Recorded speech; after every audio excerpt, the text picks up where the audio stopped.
It's Ramsey Dewey over here in Shanghai, China. Welcome to another edition of Q&A with the Coach. We have a question from our friend Jordan who says, this question is going to be kind of a layered question. That's okay. And requires a bit of context to kind of paint a picture. I just got out of the United States Armed Forces. Thank you for your service, my friend.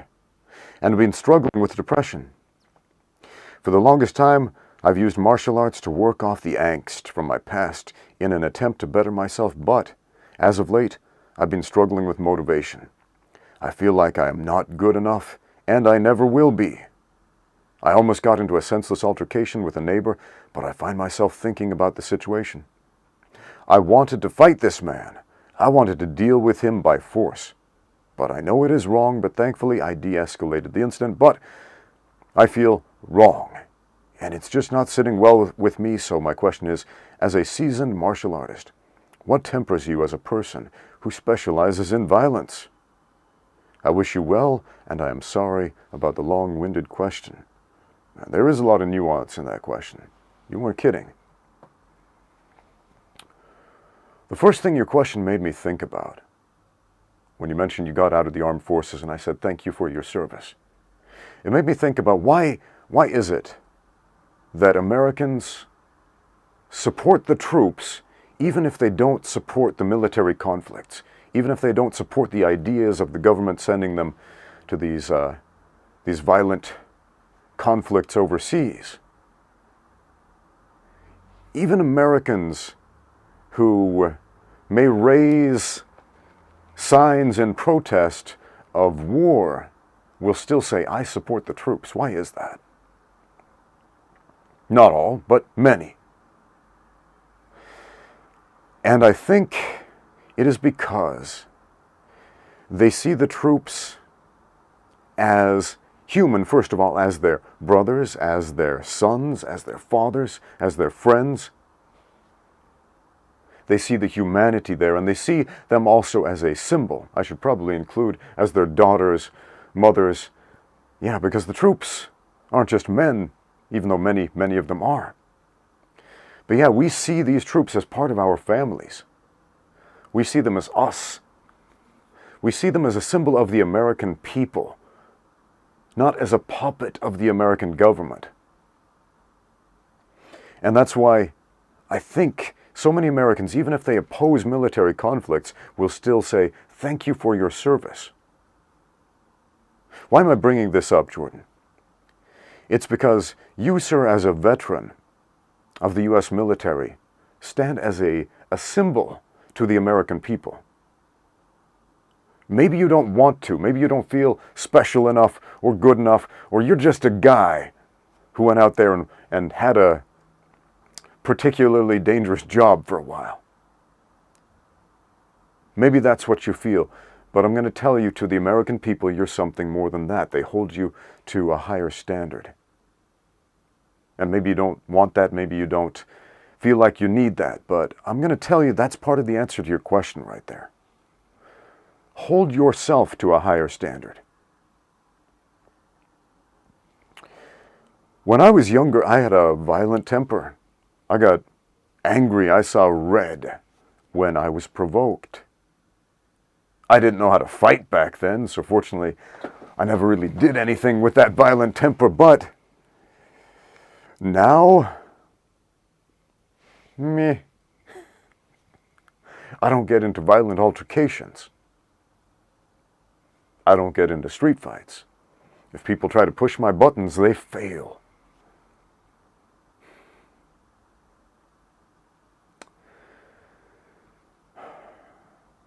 You feel like you're not good enough. That's okay. Good enough for what? Good enough as a martial artist to be the greatest martial artist of all time. Good enough as a martial artist to lick every man on the block. That means beat every guy on the block. Not physically lick them with your tongue. It's an old expression, guys. When I was a kid, people still used to say that. I can lick you in a fight. Sounds kind of ridiculous saying that today, but people once upon a time said that. I can lick you in a fight.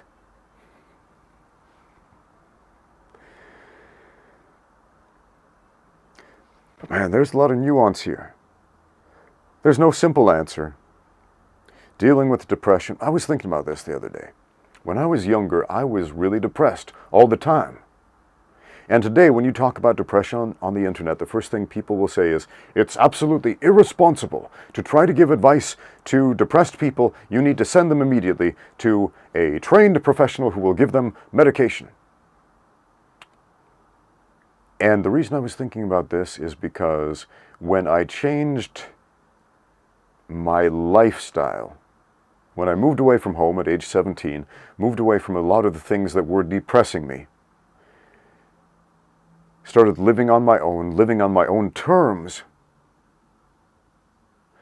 life got so much better. And I remember one day walking in the sunshine and feeling really good in a way I'd never really felt before in my life, and thinking, I don't need to be depressed anymore. I don't need to be depressed all the time anymore.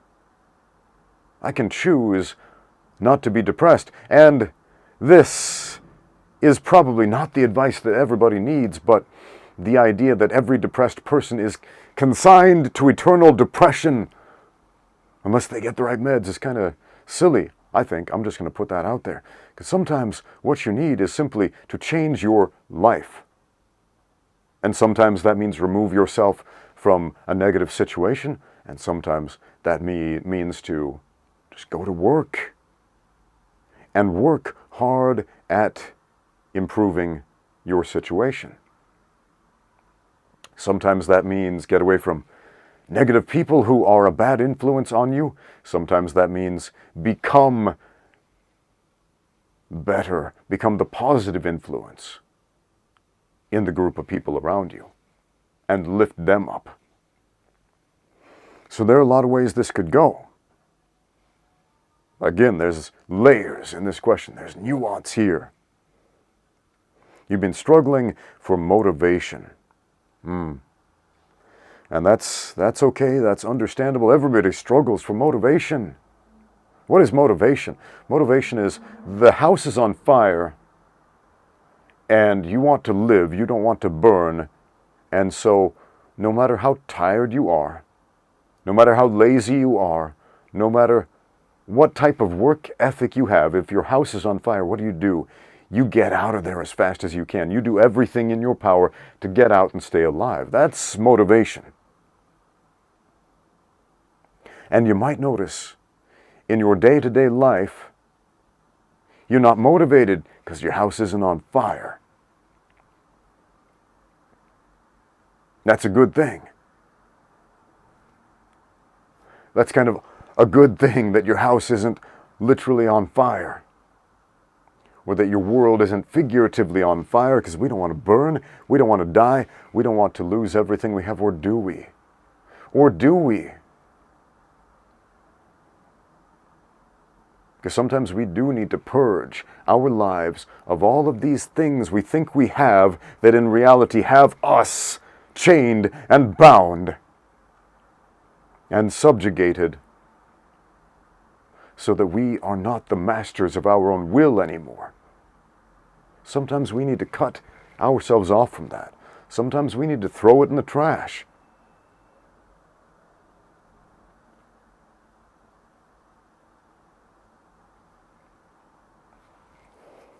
Right before I moved to China 12 years ago, I held a big yard sale and sold almost every possession that I owned. Almost everything, except for what would fit in a single suitcase. Basic clothes, and a few other things that I brought in one suitcase with me to China. And there was a little bit of pain associated with that, like, oh, that thing I spent this money on, that'll be sad to give that up. But with each possession that I gave up, I found myself less possessed by that possession. It's got a stranglehold on you, the stuff and the things of this world. And not just the stuff and the things, the situation that the paradigm that we trap ourselves in, that we entrap ourselves in, and tell ourselves, this is what we need, this is where we need to stay. And so we put a wild animal into this little box and say, stay there. And the wild animal inside of us says, no! Oh, this is kind of depressing. Being a wild animal stuck in a little cage. It's a metaphor, guys. Unlock yourself from that little cage. Depossess yourself of the possessions that are possessing you. Because motivation isn't necessarily what you need. It's what you need when your house is on fire. But what you need is what you need. Your body tells you these things. When you're tired, what do you need? You sleep. When you're hungry, what do you need? You find something to eat. You eat it. Man, I was thinking about wild animals the other day. Going on a bit of a tangent here, but yeah, let's go there. Wild animals, compared to human beings that live in cities, every time they get hungry, every time they want to eat, these apex predators, what do? They have to go out there, get in a fight with something, a fight to the death. They have to engage in mortal combat with another animal until one of them is dead in order to get a meal.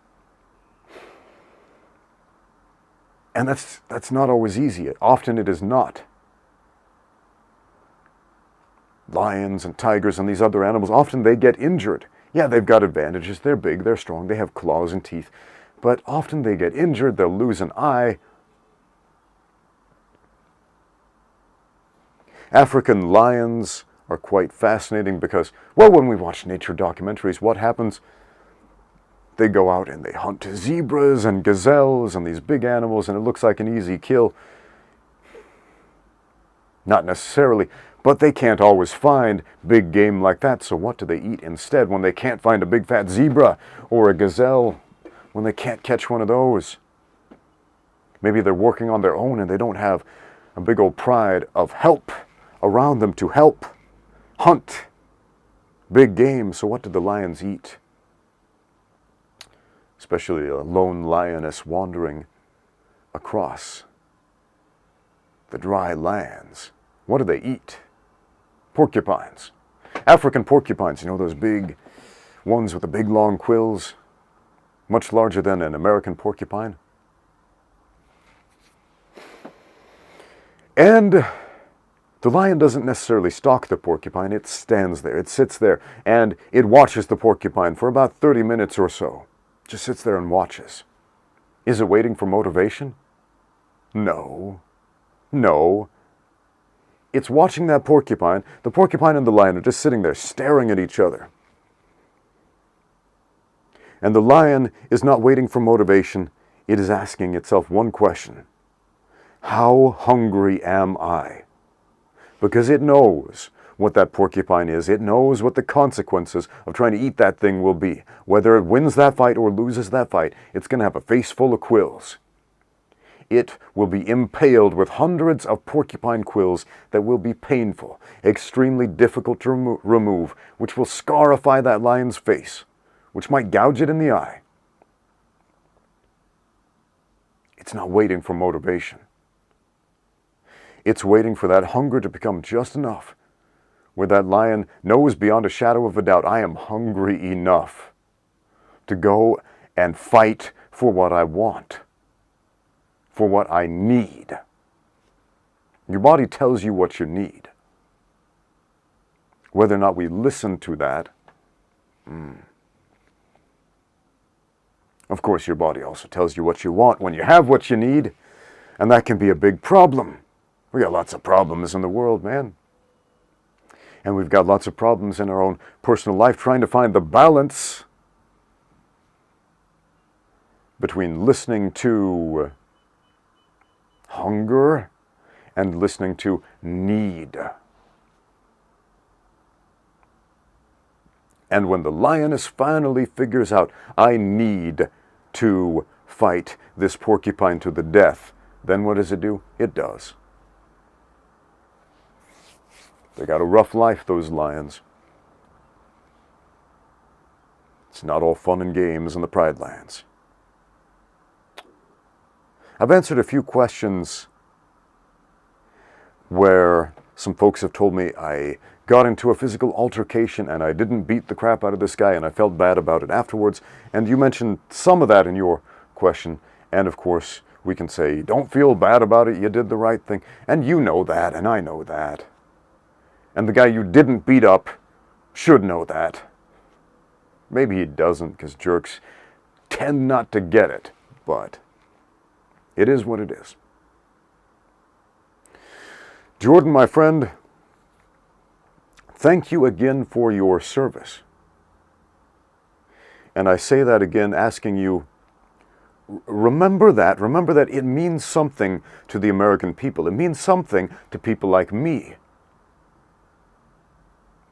That despite what you did or didn't do in your service, that you were willing, as the old song says,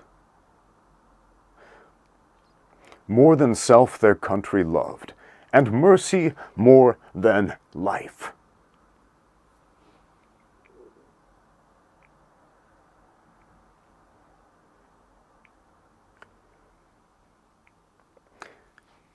Take that as a symbol and let that symbol mean something powerful to you, more powerful than motivation. Make that a need in your life, a need to do what you need to do. Even if you have to stare it in the face for a half hour before you go in and take what you need. Thanks for watching. Now get out there and train. NoGiBJJGear.com is now xmartial.com, serving your needs beyond just no-gi Brazilian Jiu-Jitsu.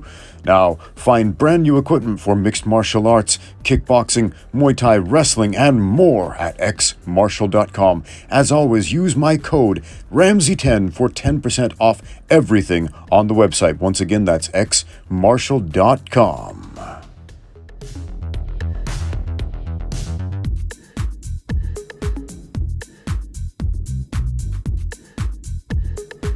And also, shout out to Relx Bit, makers of fine, high-powered massage guns.